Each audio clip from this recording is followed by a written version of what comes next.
Top 5 teams in the NBA right now. Today is March 24th, 2023. At number 5, Light the Beam. Light the Beam. The Kings are the fifth best team in the NBA right now. Why? I'll tell you why. They got the best offense in NBA history, according to the offensive rating stats. They lead the league in scoring, which tells me that they are always in the game. No matter the situation, they're always there. All right, because they can score points.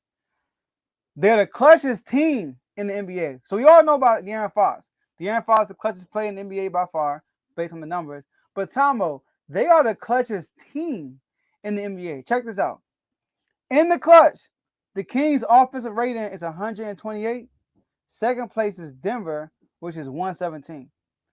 The margin between the Kings and Denver is the same margin between the Nuggets, who are in second place of offensive rating in clutch, and the Dallas Mavericks, who are 23rd. That's the margin between them and the Nuggets. All right. Like the So beam. they are about there you go. They are by far the best team in the clutch. Right. Also, only 3 teams in the West have a winning road record. Denver is 19 and 18. Clippers are 19 and 18. The Kings are 22 and 14. So they by far have the best road record in the West, right? And last but not least, the Kings are the most durable team in the NBA. And as you can see, this year's NBA, that's a big factor. All right. So Kings are number 5. Number 4, the Denver Nuggets. The Denver Nuggets are number 4. Joe about to give I have a bean speech. I like that. Hey, J-Mo, I'm still in that, man. All right. All right. So number 4, Denver Nuggets. Not much to say here, but this. Second best offense in the NBA behind the Kings. Number 1 in field goal percentage. They have the best record in the West. And they have the 2-time MVP who's fighting to be that MVP this year. He has been the best player in the West all year this year. All right. So before that, I got Denver at number 4. At number 3, Tomo, J-Mo, your 76ers. I know you want them higher, but your 76ers are the third best team in the NBA.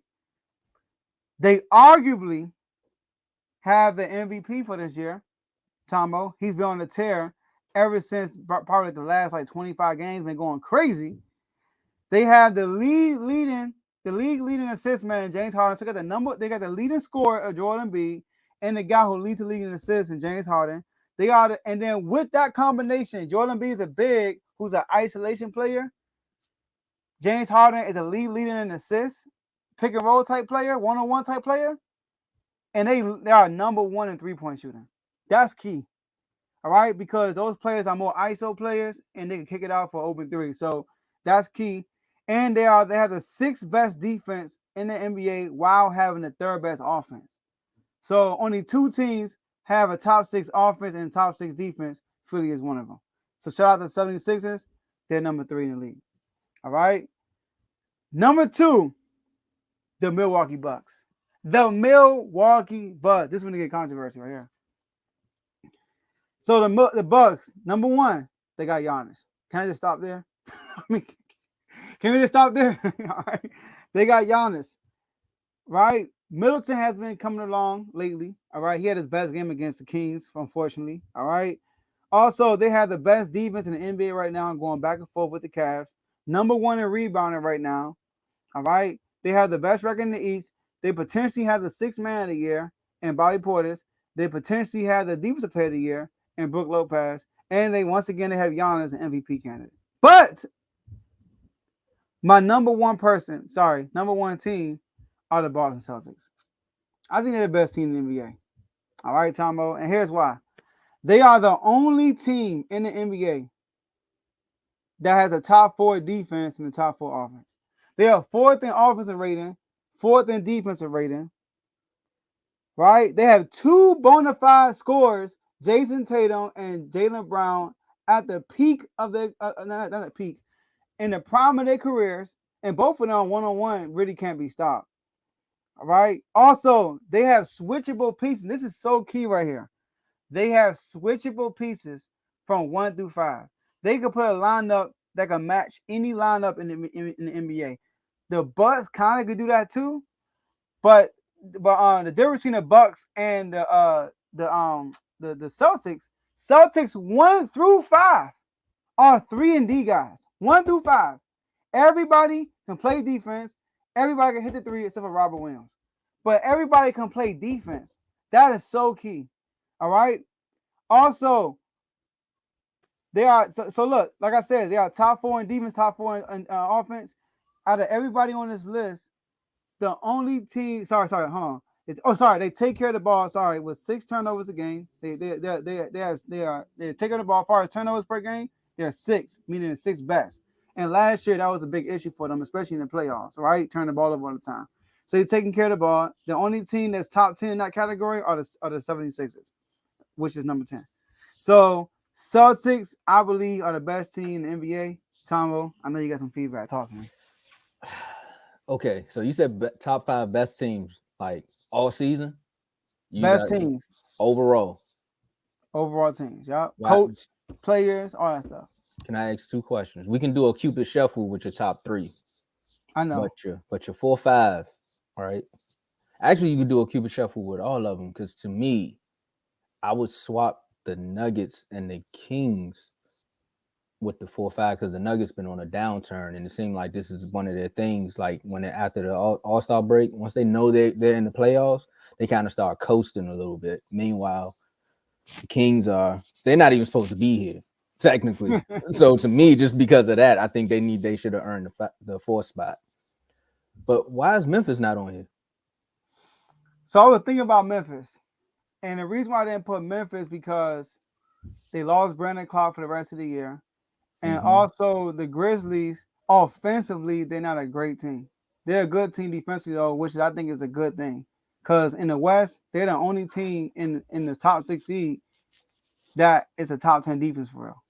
You know, so I would give Memphis their credit, but they got the whole job situation that happened, all that stuff. So that's the only reason why I didn't put the Grizzlies in there yet. That should be a reason. That should be a reason why you kind of put them in there, though, because they lost one of their best players. And they still found a way to win games.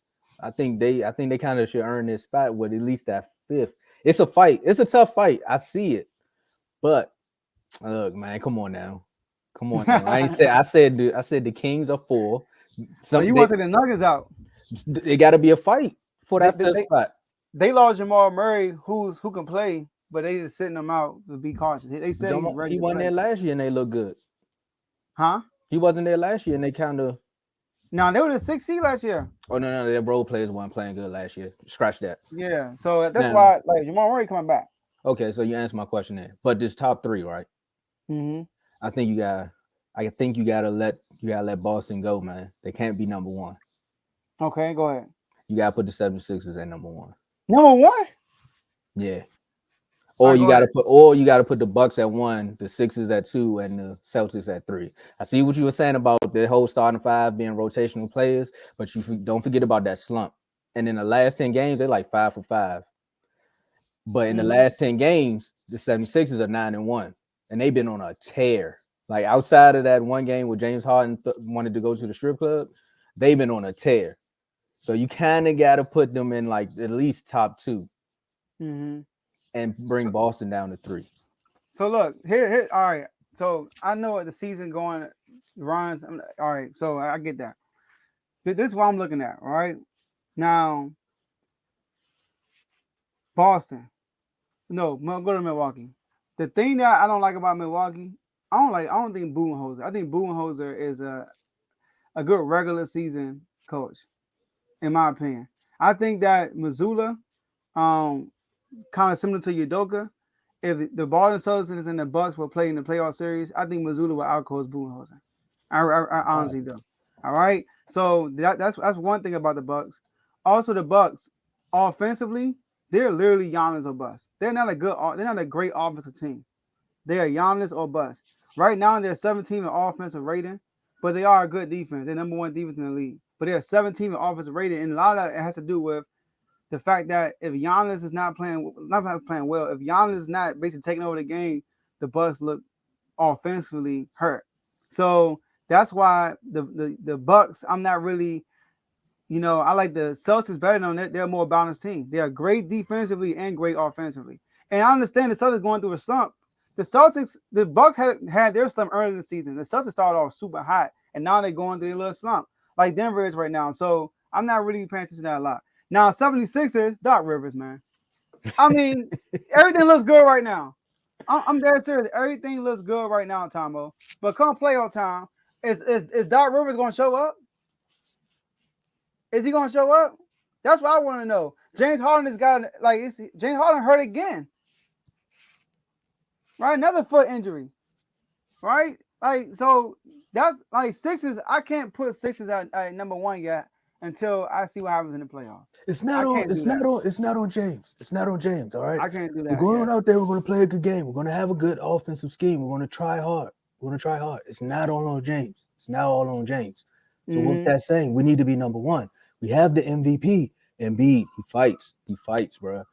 Out of those three teams, and I know each three of those teams have a person that's in the MVP race. Who's been proving it more? No, Joel Embiid. Yeah, Joel Embiid is a better player. I think Joel Embiid been the best player in the league this year. I think he has. And then with this comment, Mazzulla, right? This is me trusting Mazzulla over Budenholzer. I know what Budenholzer is going to give me. I know that for a fact. I know when the Bucks come to the playoffs, I know he's not going to play Giannis 40 minutes. I know for a fact he's not going to make a bunch of adjustments. But Mazzulla, he was under Brad Stevens, was under Udoka last year also. So I'm having beliefs that he will make those adjustments. That's what I'm going with. So, and I also picked Boston to win the East. So they gotta be the best team and they're gonna win the East, right? Yeah, this is your average, that top average five. I'm just poking holes in the argument, man. It's a good list, but we can definitely do a little Cupid shuffles. But I'm not. It's a debatable list, but I like some of the teams you got on there. I think I appreciate that you had you had some different. But for real though, the Grizzlies though, like I respect the Grizzlies. I think that when it comes to the West, the Grizzlies have a great shot of winning. Like I said, the reason why I don't fear the West, nobody is good defensively. They're not.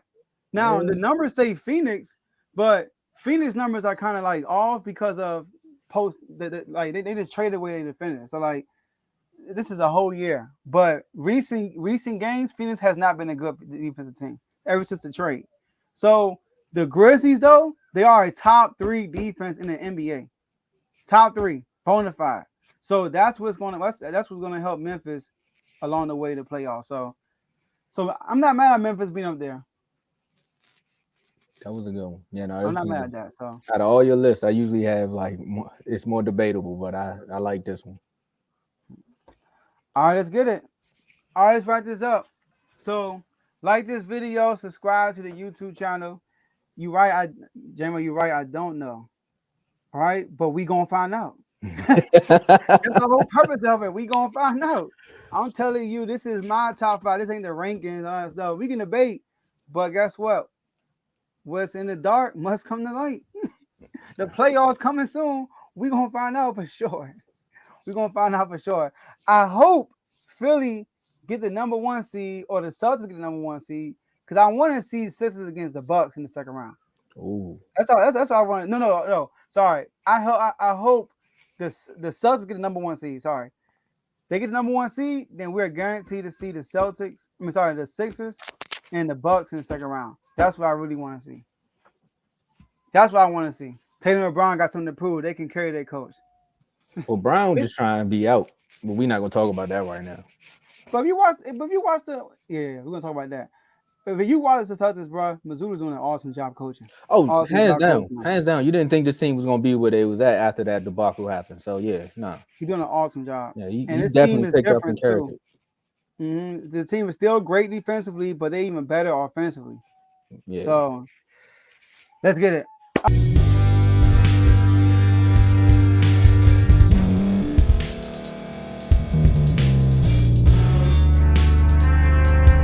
Thank you for staying to the end. If you're watching this on YouTube, please like this video, subscribe, and also hit that notification button so you can be notified next time we put out a video. If you're listening on any podcast platform, subscribe and hit that notification button, y'all, so you can be notified we put out another podcast audio. And last but not least, hit that share button. No matter what you're listening to or watching it, hit that share button and send it to somebody that you know that would love to watch this episode you just listened to. So once again, thank you for staying to the end, and we'll see y'all at the next episode.